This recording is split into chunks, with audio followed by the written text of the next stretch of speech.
କହିପାରିବି ତୁମେ କୁହ ମ୍ୟାଡ଼ାମ। ଯେଉଁ ବୋଉ ନିକଟରେ ମୁଁ ଆଜି ପର୍ଯ୍ୟନ୍ତ ଗୋଟାଏ ଦିନ ପାଇଁ ମିଛ କହିନଥିଲି ଆଜି ତା ନିକଟରେ ମିଛ କହିବାକୁ ବାଧ୍ୟ ହେଲି ମ୍ୟାଡ଼ାମ। ହେଲେ ସତଟାକୁ ପ୍ରକାଶ କରିପାରି କିନ୍ତୁ ଆଜି ନହେଲେ କାଲି ସେମାନେ ସତ କଥା ନିଶ୍ଚୟ ଜାଣିବେ। ମୋତେ ବୁଝିବାକୁ ଚେଷ୍ଟା କରନ୍ତୁ ମ୍ୟାଡ଼ାମ। ଆଜି ଆଉ କାଲି ଭିତରେ ଅନେକ ତଫାତ। ସେତେବେଳେ ତ ଈଶ୍ୱର ମୋ ଭିତରେ ସତ କଥା କହିବା ପାଇଁ ସତ୍ସାହସ ଭରିପାରିଥିବେ। ତମ ବାହାଘର ଦେଖିଲା ପରେ ତମ ପରିବାର ଲୋକ ଯେତିକି ଖୁସି ହେଇଛନ୍ତି ଯେତିକି ଆନନ୍ଦ ହେଇଛନ୍ତି ତମକୁ ଏ ଘର ଭିତରେ ମୋ ସ୍ତ୍ରୀ ହିସାବରେ ଦେଖିଲା ପରେ ମୋ ପରିବାର ଲୋକ ତାଠାରୁ ବେଶୀ ଖୁସି ବେଶୀ ଆନନ୍ଦ ହେଇଛନ୍ତି। ଈଶ୍ୱର ମୃତ୍ୟୁ ଯେଉଁ ମାନସିକ ଆଘାତ ଦେଇଛି ଯେ ମାନସିକ ଆଘାତ ନ ପଡ଼ିବା ପର୍ଯ୍ୟନ୍ତ ଆମ ଦୁଇ ଜଣଙ୍କୁ ସତ କଥା ମନା।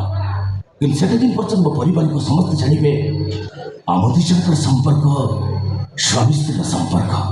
ପରପୁରୁଷ ସ୍ୱାମୀ ପରି କିନ୍ତୁ ସେ ସ୍ୱାମୀ ହେଇପାରେ ମୋ ମନ ପୃଥିବୀର ବିରାଟ ସାଙ୍ଗରେ ସଂସାର କରିସାରିଛି ଯେତେବେଳେ ଆମକୁ ମିଛ ସ୍ୱାମୀ ଭାବି ମୁଁ ଅଭିନୟ କରିବି କାହିଁକି? ତଥାପି ଏତିକି କହି ମ୍ୟାଡ଼ାମ ନାରୀ ଜୀବନ ନିଚ୍ଛକ ସତ ହେଉଛି ତା ମଥୁରା ଟୋପାଇ ସିନ୍ଦୁର। ତା ଜୀବନର ଗୋଟେ ନିହାତି ସତ ହେଉଛି ଶାଶୁଘରର ଦେଇପିଣ୍ଡି।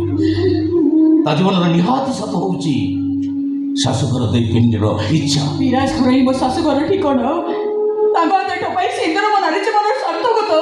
ତାଙ୍କ ଛଡ଼ା ମୁଁ ଅନେକ କଥା ଚିନ୍ତା ବି କରିପାରିବିନି। ମୋ କଥା ଚିନ୍ତା କରିବାକୁ ବାଧ୍ୟ କରିବିନି ମ୍ୟାଡ଼ାମ। ମୋତେ ବିଶ୍ୱାସ କରିବ ନ କରିବ ସେ କଥା ମୁଁ ଜାଣିନି। ମୋ କଥା ଚିନ୍ତା କରିବାକୁ ମୁଁ କେବେ ବି ବାଧ୍ୟ କରିବିନି। କିନ୍ତୁ ଏତିକି ଅନୁରୋଧ କରିବି ଯେତେ ଦିନ ପର୍ଯ୍ୟନ୍ତ ଏ ଘର ଭିତରେ ଥିବ କେବେ ବି ଭାବିବନି ଯେ ମୁଁ ତମର ସ୍ୱାମୀ ନୁହଁ। ମୁଁ ଜାଣିଛି ମ୍ୟାଡ଼ାମ ବାଟୋଇ ତମେ ଆଜି ନହେଲେ ବି କାଲି ବାଟ ଭାଙ୍ଗି ତମ ନିଜ ବାଟରେ ବୁଲିଯିବ।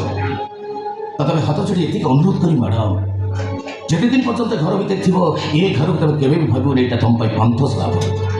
ପ୍ରତି ମୁହୂର୍ତ୍ତରେ ଭାବି ନେବ ଏଇଟା ହେଉଛି ତମ ନିଜର ଘର।